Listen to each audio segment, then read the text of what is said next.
Hello everyone, welcome to the statistics class. आज अब हम आपको इस वीडियो में कुछ फॉर्मूले बताएंगे कोफिशिएंट ऑफ एसडी निकालने के लिए। Standard deviation, coefficient of standard deviation निकालने के लिए आपको पता होगा स्टैंडर्ड डेविएशन जो आप निकालते हैं उसकी वैल्यू डिवाइडेड बाय मीन, इससे आपको क्या निकल जाएगा, कोफिशिएंट ऑफ स्टैंडर्ड डेविएशन निकल जाएगा। सिमिलरली दूसरा है फॉर्मूला आपका coefficient of variation. Coefficient of variation निकालने के लिए आपको सिमिलरली कोफिशिएंट ऑफ एसडी में इंटू 100 कर देना है, वो आपका क्या निकल जाएगा, कोफिशिएंट ऑफ वेरिएशन निकल जाएगा, सीवी। ठीक है, ये तो हमारे दो मेथड हो गए, coefficient of SD and coefficient of variation. Next, standard deviation upon mean into 100। Next हम आपको आज कोरिलेशन बताएंगे कि कोरिलेशन क्या होता है। Correlation, it is a statistical method or a technique that measure the quantitative relationship between the variables. अगर आपके पास एक से ज़्यादा वेरिएबल्स है तो उन दोनों के बीच में क्या क्वांटिटेटिव रिलेशनशिप होगा उसको हम निकालते हैं कोरिलेशन से। ठीक है, we are finding out with the help of correlation method the relation between the two variables, okay, in terms of quantitative. तो यहाँ पर हम जैसे बात करें डिमांड एंड प्राइस, आपको पता होगा कि इन दोनों के बीच में क्या है, इनवर्स रिलेशनशिप है इन terms of quantitative in nature. ठीक है, अगर प्राइस बढ़ेंगे तो डिमांड घटेगी एंड प्राइस घटेंगे तो डिमांड बढ़ेगी, वाइस वर्सा। तो सिमिलरली यहाँ पर हमारे पास मेथड आ जाता है Karl Pearson coefficient of correlation, वो हम बताएंगे आपको किस तरह से होता है। ये देखिए, Karl Pearson coefficient of correlation का जो फॉर्मूला है R equals to sigma X Y divided by n into standard deviation x into standard deviation of Y series. इसी को हम मॉडिफाइड में बोल सकते हैं sigma X Y divided by whole under root sigma X square into sigma Y square. इसी तरह से आपको क्या करना है, Karl Pearson coefficient of correlation निकालना है। तो देखिए हमारे पास एक क्वेश्चन है, उसमें आपको एक्स सीरीज दी है एंड वाई सीरीज दी है, इन दोनों में हमने क्या निकालना है, कोरिलेशन निकालना है। तो सबसे पहले आपको क्या करना पड़ेगा, देखिए इसमें आपको मीन निकालना पड़ेगा। पहले एक्स का मीन निकाल लीजिए, टोटल करेंगे तो कितना आएगा, देखिए इसको 2 + 3 5, 5 + 4 9, 9 + 5 14, 14 + 6 20, 20 + 7 27, 27 + 8 35। ओके, तो यहाँ पर आपका क्या हो गया, मीन सिग्मा एक्स हो गया आपके लिए 35 और नंबर ऑफ आइटम्स कितना है 1 2 3 4 5 6 7। तो मीन निकल के आ जाएगा 35 डिवाइडेड बाय 7, तो आपका मीन क्या आया, 5 आया। तो अब आपको क्या निकालना है, यहाँ पर dx निकालना है। ठीक है, तो यहाँ dx निकालेंगे हम x माइनस मीन करके। सिमिलरली आपको y सीरीज का भी सब निकालना है, सिग्मा y करके आपको मीन निकालना होगा।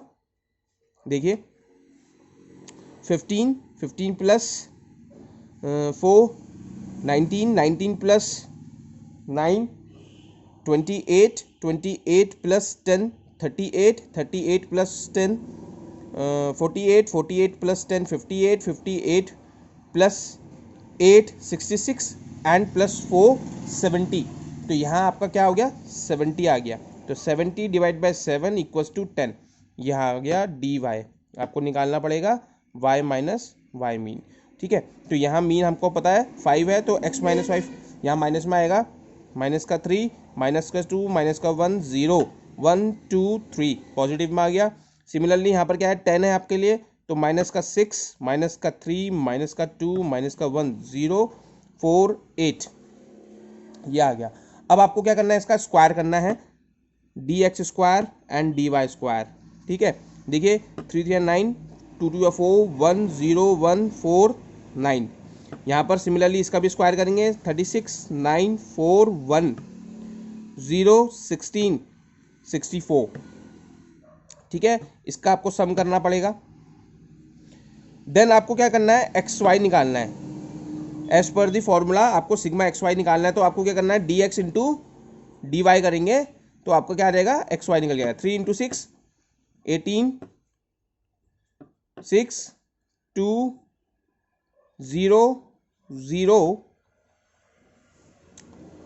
नेक्स्ट 8 24। ठीक है, अब आपको क्या करना है, इसका सम करना है। देखिए 6 plus 2 8, 8 plus 8 16, 16 plus 10 26, 26 plus 6 26 plus 4 30, 30 plus 2 20, 30 plus 20 50, 50 plus 8 58। तो यहाँ पर आ गया सिग्मा एक्स वाई आपका लिए 58 आ गया। अब आपको क्या करना है, फॉर्मूला देखिए, फॉर्मूले में आपको क्या है, n into standard deviation x into standard deviation of y। अब आपको फॉर्मूला पता है, अगर आपको स्टैंडर्ड डिविएशन निकालना है तो इस तरह से निकाल सकते हैं।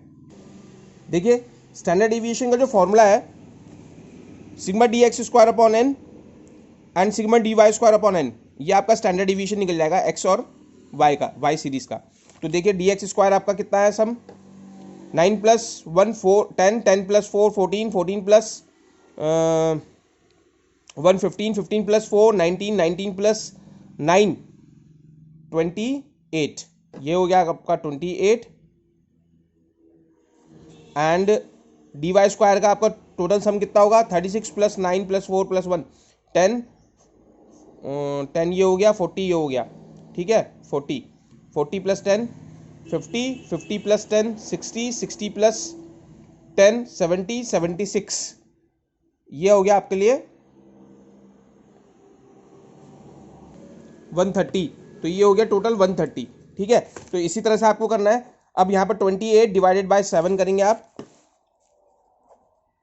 28 डिवाइड बाय 7 एंड यहाँ करेंगे आप 130 डिवाइड बाय 7। ओके, तो ये आ जाएगा आपका 28 डिवाइडेड बाय 7, ये हो गया आपका 4 अंडर रूट का 2, ठीक है। इसी तरह से आपको क्या करना है, 130 डिवाइडेड बाय 7, ये हो जाएगा 18.57। इसका स्क्वायर रूट हुआ आपका 4.30, ये 4.30 आपका स्क्वायर रूट हो गया आपका स्टैंडर्ड डिविएशन का वाई सीरीज का। अब आपको क्या निकालना है, कोरिलेशन निकालना है। फॉर्मूला है आपका sigma X Y divided by N into standard deviation X into standard deviation of Y. अब आपका सिग्मा एक्स वाई आपको दे रखा है, देखिए हमने निकाला था एक्स वाई का सम 58, तो 58 डिवाइडेड बाय एन आपके लिए 7 है, स्टैंडर्ड डिविएशन आपने 2 निकाला है और इसका निकाला आपने 4.30, तो आप इसको इंटू कर लीजिए, 58 डिवाइड बाय 14 इंटू 4.30, 14 इंटू 4.30, ये हो जाएगा 60 डिवाइड बाय 60.2, ठीक है। अब आएगा 58 डिवाइडेड बाय 60.2, ये आ जाएगा आपका 0.96 इज द आंसर। तो इस तरह से आपको क्या निकालना है, कोरिलेशन निकालना है, ठीक है। इस फॉर्मूले में आपको सिग्मा एक्स स्क्वायर करना था इंटू सिग्मा वाई स्क्वायर 130, और इसकी जगह आप लिखते 28, इंटू करते उसका स्क्वायर रूट निकालते। तो हमने क्या किया, पहले स्टैंडर्ड डिविएशन का निकाल लिया एक्स सीरीज का और स्टैंडर्ड डिविएशन वाई का निकाल लिया, उसी तरह से हमने फॉर्मूले में पुटअप कर दिया। I hope you understood the concept of correlation. In the next video we will be discuss the next method. Thank you.